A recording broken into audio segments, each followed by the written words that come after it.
The Thoroughbred is a magnificent animal, bred for speed, bred to compete, the sport of kings. Wow, West Coast has it by 6. It's the all-new Let's Go Racing from Parks Casino and Racetrack.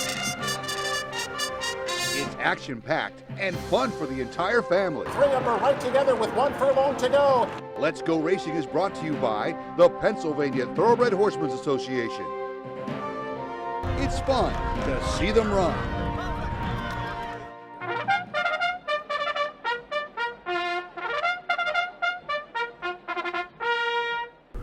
And we love that sound. It's the beautiful call to post for the 148th running of the Preakness Stakes. Well, I'm Danny Gibson here with Dick Jardy, and we are on our Parks Racing third floor studio with a great show for you today. We look back at the Preakness, the second jewel of the Triple Crown, and all the action, triumph, and drama from Pimlico, plus the undercard races, and of course the Black-Eyed Susan for the fillies. And our local race here, we had a Preakness Day starter. It was a lot of fun, even though it was a little bit rainy. We still had a great day, but we're all still talking about the Preakness. Danny, it was a surreal kind of a day. Bob Baffert makes his return to the Triple Crown and wins the Preakness with National Treasure. So I wrote about it this week on letsgoracingparks.com. It was very emblematic, unfortunately, of the spring of 2023 and what's been happening in the sport. But yeah, it was a bizarre kind of a day at the track for sure. Well, let's talk about the Preakness. It is the second jewel of the Triple Crown. It's a grade 1 for 3-year-olds going that mile and 3/16 distance, $1.5 million purse, so a lot of cash on the line. And our favorite is our Kentucky Derby winner, Mage. Yeah, Mage, it was interesting, the betting. He was not an overwhelming favorite most of the time, Danny, and like horses like Chase the Chaos or 10-1, and I'm going, yeah, it was just very bizarre, but Mage was the favorite at the end, deserved to be the favorite. I mean, he's the only horse with a grade 1 win, and it just happened to be the biggest grade 1 of all. And a little drama surrounding him. He bumped his eye in the stall a few days before. It was superficial, yeah. A couple stitches. He looked like Rocky. He looked like he'd been in a fight. But yeah, that happened on Thursday. But nobody thought, and I don't think it affected his performance one way or another. Definitely didn't. And National Treasure is our second choice. At 5-2, Johnny Velasquez and Bob Baffert. We've seen this team up quite a bit now. Yeah, look, he was my pick, and he was my pick because A, I saw the workouts. B, he had a huge tactical advantage. He had the rail, he had the speed. And Mr. Baffert, who has not been in the Triple Crown for exactly 2 full years, you knew he wasn't going to come empty-handed. Absolutely. Well, here is the call of the Preakness. And they're off in the 148th running of the Preakness Stakes, and Coffee with Chris going to try to fight out for that lead with National Treasure with a sharp breakdown to the inside. Kentucky Derby winner Mage is close. In between horses, taken back a little bit there, and Blazing Sevens gets a position outside as they pass us now. A gap of 4 lengths back, and it's performing Red Route 1, and Chase the Chaos trails the field, about 9 to make up early as they move around that Pimlico first turn, and National Treasure with those blinkers on out there to lead, 1.5 lengths. Coffee with Chris, a well-settled second, and Mage is up close on the inside, just 2 lengths from that lead, and Blazing Sevens on the outside. Blazing Sevens now takes third with 6.5 furlongs left to go. Red White Route 1 is keen to go on with the head high in the air just a little bit there, and they're followed upside by Perform, another 3 lengths back, and Chase the Chaos trails the field. The opening quarter, very reasonable, 23.95 for National Treasure, leading the way from Coffee with Chris, about a length on the inside. Red Route 1 has made an early move into 3rd position. Blazing 7. Now it's Mage, who's back to 5th position. In between horses heading out of the far turn. Then Perform and Chase the Chaos. 6 or 7 lengths will cover them with a half mile left to run here in Baltimore. National Treasure, Coffee with Chris. Blazing Sevens on the outside makes a move and makes a move to 2nd. Red Route 1. And now Mage out in the clear and trying to roll on from 4th. Almost 3rd now with less than 3 furlongs left to go. 6 furlongs up at 13.49. National Treasure with a quarter to go at Pimlico has a neck in front from Blazing Sevens. Mage is called on to run, and Red Route 1 down to the inside. National Treasure, Blazing Sevens trying to get by. They're on even terms, and head-to-head with a furlong left to go. Mage has to quicken up from 3rd. Blazing Sevens, National Treasure fighting back on the inside. Blazing Sevens on the outside. Blazing Sevens, National Treasure. Oh, what a Preakness! It's National Treasure who gets the lead late. It was a good battle down the stretch between Irad Ortiz and Johnny Velasquez, but National Treasure prevails, gets the win. Blazing Sevens was my pick, and I don't know. I think Irad might have cost that race bumping around too much. Yeah, I mean, Irad, just ride the horse. Just go straight. Don't try to ride National Treasure. Just, but who knows? But yeah, that's what he likes to do. Look, National Treasure had every advantage, 23.95, 48, 113. I mean, you can't go any slower in the Preakness, and he just sort of ran home. And deserving winner, but yeah, Danny, you might have had the best horse, as it turned out. Unfortunately, they don't pay you for that. Mage, I thought it was a solid third. Could not run back to his Derby performance. He's off the Triple Crown trail. Sounds like National Treasure probably will go into the Belmont, where we're going to have a whole lot bigger field. So Baffert now a record 8 Preakness wins, increases his record 17 Triple Crown race wins. Boy, I wonder if anybody's ever going to touch that. That's just an insane number. I mean, Wayne Lucas had 14. You thought that was untouchable, and Baffert is blowing by that. Well, we're going to get Irad Ortiz some blinkers, and Baffert obviously enjoying some crab cakes. Here's more with the winning connections. I love those horses. They try so hard. It looked like he wouldn't let that horse pass him. He fought. He dug in. And Johnny said he didn't want to pull up. He just kept on going. And but it just, this game, there's a lot of twists and turns, but you just got to, get through it. And I have a great team. All my assistants, they work so hard. The grooms, they work. The care for these horses is unbelievable. And so, and this is how we're rewarded. Watch a great race. The fans got a great race.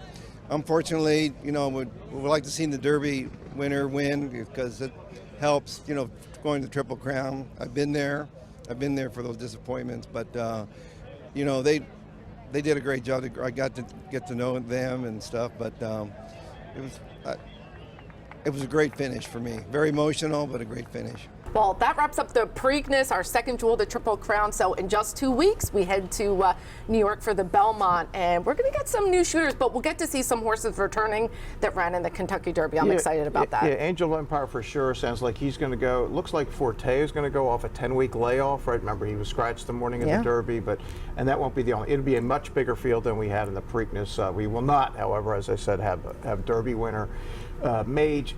Possibly the Preakness winner, National Treasure. I think Baffert's giving it a long look. Yeah, I saw Mage is going to have a little rest, and they're going to point to the Travers, which I think would be a great spot for him. I'd like to see Mage here on September 23rd. And maybe National Treasure, and maybe who knows who else for the PA Derby. Everybody come. Yeah, come on in. Well, let's get to some local racing. Preakness didn't have all the fun. We had fun here. I was here at Parks that day. We had a Preakness day starter. It was Saturday's 9th race, going 6.5 furlongs, $35,000 purse. And also that day, PTHA and Parks teamed up. We were doing Best Turned Out awards for the grooms that brought the best turned out horse to the paddock. So me and Donna Service got to be the judges of that. And our favorite in the 9th race was Polar Wind. That's who I liked on paper too. I like Polar Wind. In fact, that was my pick last week. Helene, I threw out the race the time before the rider fell off. I knew this horse was going to run well. Yeah, he sure did. And our second choice was My Last Mission, shipping in for Anthony Pecoraro. Yeah, My Last Mission, solid paper, nothing wrong with it. Friar Tuck doing the heavy lifting on the front end, pressure from 40 Comets, but it's Friar Tuck who has his neck in front. 40 Comets, the gray and those orange blinkers, putting some pressure on. Then it's My Last Mission holding his position in third. Polar Wind has switched to the inside for his bid. Amity Road in fifth. Don't Break the Law making up some ground rapidly. The half went in 46-1. Nothing from Dr. Doom yet, and Suigo Star at the back. At the top of the stretch, Friar Tuck. Here comes Polar Wind coming up the rail. Don't Break the Law flying late. Hanging tough is on the front end. It's Friar Tuck. He has something left here, trying to hold off Polar Wind, who's making a run at him on the outside Amity Road. But Friar Tuck, it is going to be Friar Tuck off the layoff with Michael Sanchez. And Friar Tuck, love the name, wins off the layoff. And I talked to Jane Sabelli after the race. Friar Tuck is a stunning son of Oxbow, by the way. This isn't even his preferred distance. So that's why, you would think that extra half a furlong would get him, but he just bounded home with Michael Sanchez. No, he did, and the son of Oxbow, very appropriate. I think it's a decade after Oxbow's Preakness win, if I have my timing right. It's hard to keep up with all these years anymore. That was Wayne Lucas's final Triple Crown race win. At least I think it was. Congratulations to Friar Tuck. Well, we're going to head to our first break, but we have trainer Butch Reed talking about his really good filly, Morning Matcha, that will be running in the Obeah Stakes, plus races from the Preakness undercard. I'll come it up.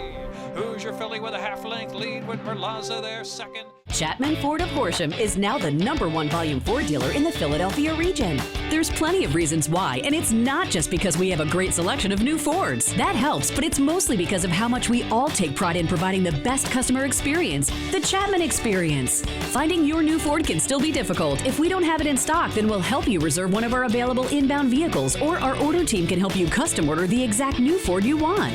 We make it easy at Chapman Ford of Horsham, the #1 volume Ford dealer in the Philadelphia region. If you want action and you want it now, you got to get the new Parks Racing mobile app. Wager and watch thoroughbred and harness racing from around the world. With the Parks Racing mobile app, it's easy to open and fund your account. Then place your wagers and cheer on your horse as they thunder down the stretch. With the Parks Racing mobile app, you'll easily make withdrawal requests, view the previous day's replays and results. Plus, open any new account now and you'll be automatically enrolled in the Parks Rewards program. The more you wager, the more you earn. Get the new Parks Racing mobile app and get in on the action. Racehorses are pampered, treated with care, and loved. Nothing is more important than their health and their safety. We do right by them, and they do right by us. The hard-working folks who proudly earn our living in Pennsylvania's horse racing and breeding industries. Horse racing is a lot of fun. But it's so much more. It provides tens of thousands of jobs, and billions in economic impact each year. All across the Commonwealth. Horse racing in Pennsylvania. It's a winner. Here in Pennsylvania, we're proud of our breeding program, the best in North America. But we're also proud to be leaders in this industry. The PA Horse Breeders Association is funding cutting-edge research at Penn Vet to detect gene doping in thoroughbreds. And we endorsed the SAFE Act to help end the slaughter of American horses. Plus, we're pleased to support the aftercare programs set up by our horsemen's groups. Just a few of the reasons why you should join us in Pennsylvania, the premier place to breed and race.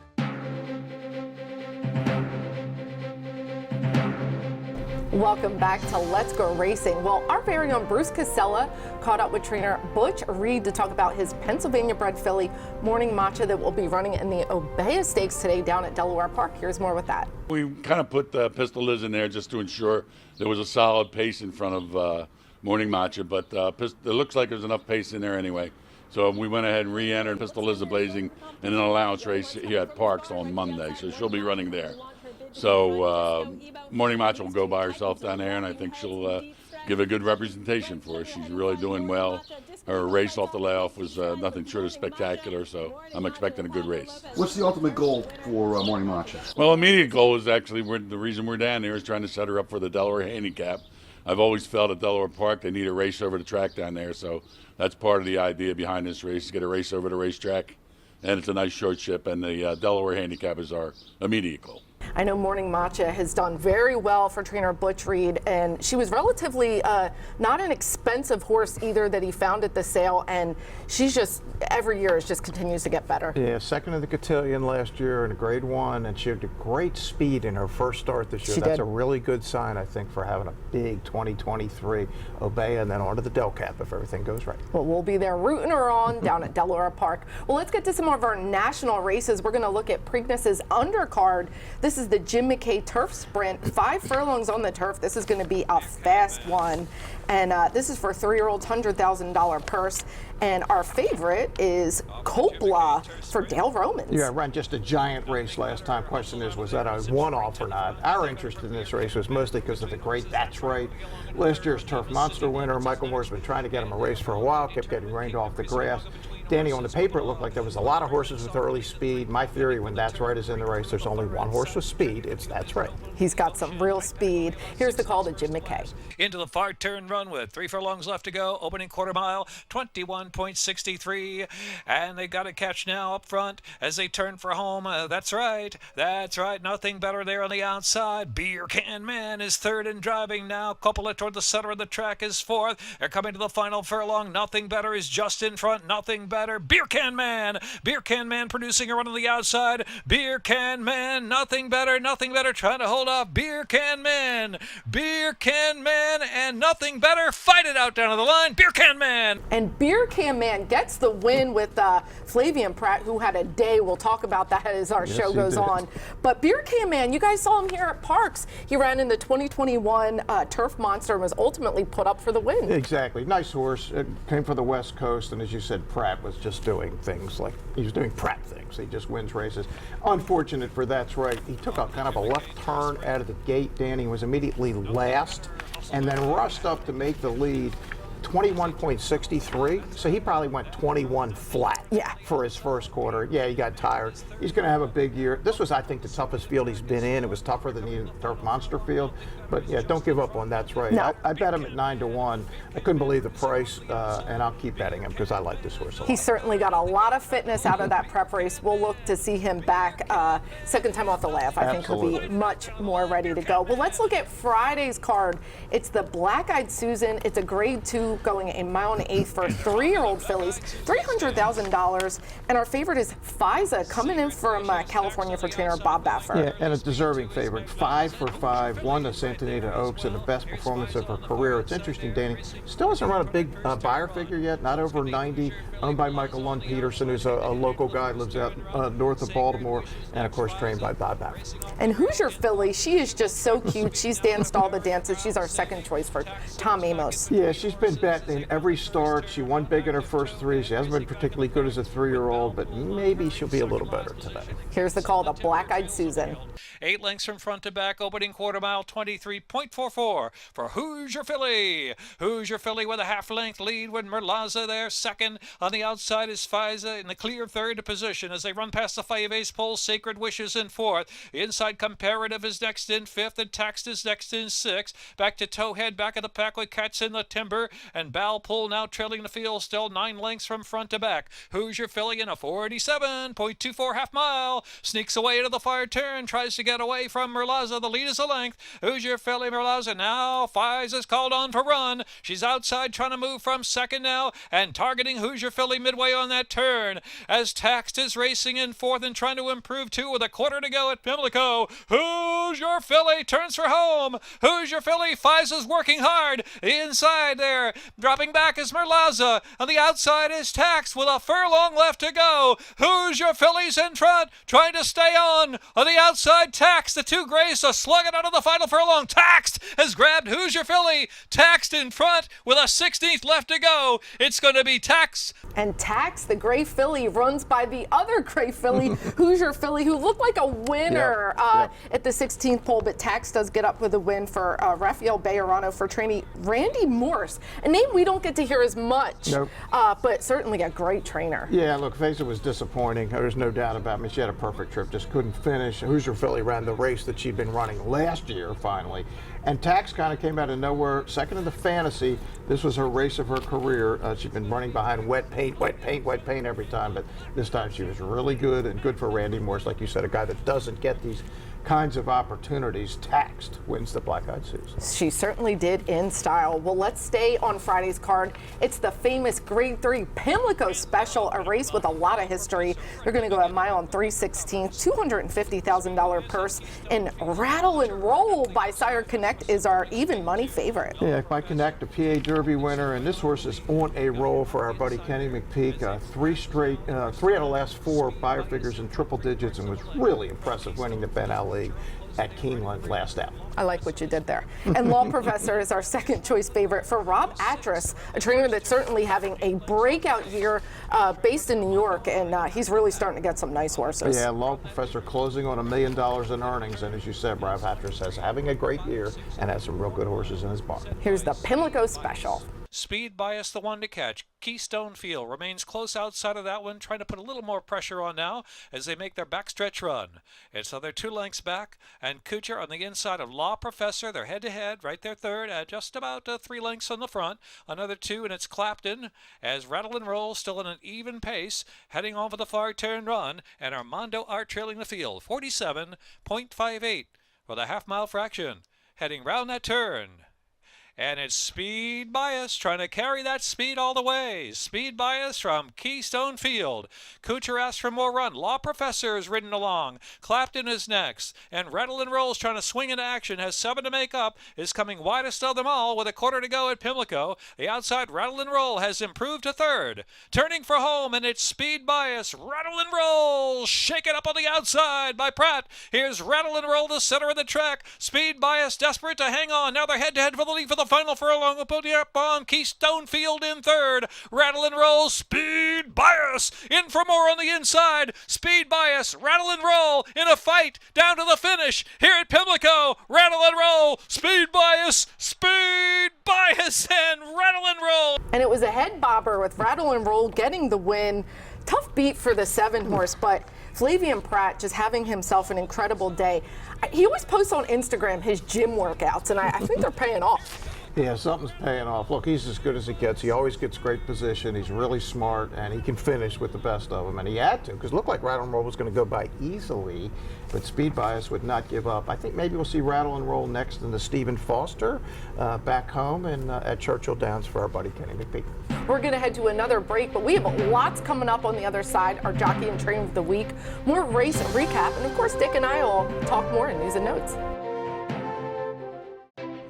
Turning for Home is a nonprofit that has provided nearly 2,800 former racehorses with a safe retirement. The program was created through the foresight of the Pennsylvania Thoroughbred Horsemen's Association. We all love animals, and to give back to something that helps us so much, it's a great thing. Responding to the need for a better system that addressed the uncertain future for the retiring equine population at Parks Racing, the PTHA rallied horsemen to support the program. These horses can do anything from hunter jumpers to western to therapeutic riding. Turning for Home became the first on-track retirement program at a year-round racetrack.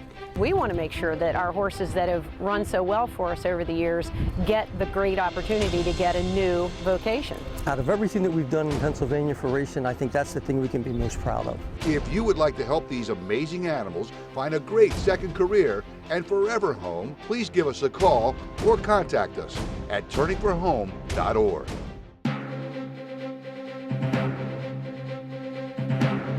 Well, welcome back, everybody, to Let's Go Racing. We have our jockey and trainer of the week for you, brought to you by Turning for Home, our proud racehorse retirement program. Jockey of the week, Paco Lopez. Hey, look, we know he's based at Monmouth in Florida, but we get him a lot here at Parks. And on Tuesday, he won 4 of his 4 mounts. That is impressive. Wait a second, he only won 4 of 4? Yeah. What does it matter? Good day, Paco. Very good day, Paco. And our trainer of the week, congratulations, Ed Coletti. 3 wins this week. There you go. And that barn's really heating up. I'll do it. It's my man, Ed.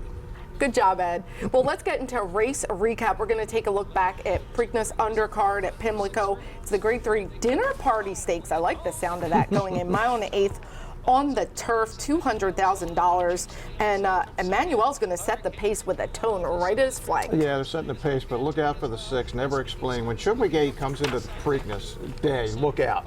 He's hot. Flavian Pratt hot. 15-1 on Never Explain is going to get up just in time at the wire. Next race is the $100,000 James Murphy Stakes for 3-year-olds. Yeah, on the turf, going a mile, Nagarock. Watch this ride, the 9-horse, Flavian Pratt, immediately to the rail from the outside post, stalking the lead the whole way. Dream Trip runs away from the field late, sets a course record, 133.11 for Nagarock Grand Motion.